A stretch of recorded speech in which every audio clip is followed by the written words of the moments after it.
Əjdaha de gözəl qardaşım.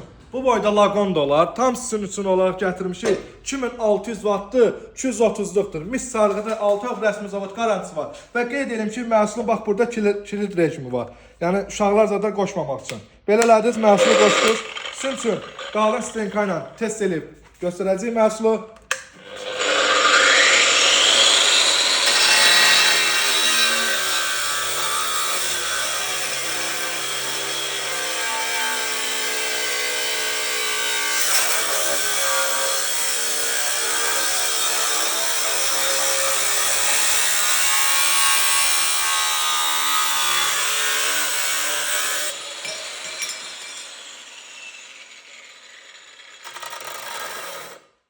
Qardaşlar, mən tam profesional deyiləm, yəni ustalar burada səhv tuta bilər, hələ özümü də yandırmışdım az qala.